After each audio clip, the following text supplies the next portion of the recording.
Hello guys, how are you all? In this video I'm gonna show you that how can you find any text design from any font design from your image.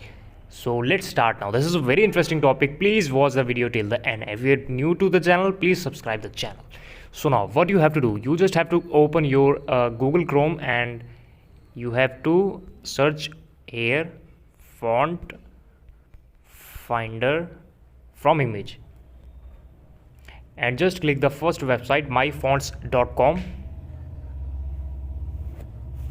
You can see you have to upload the image here to find any font. Like if I'll upload any photo,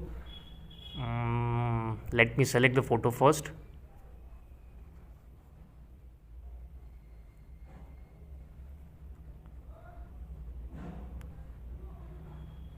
So yes, this is my font and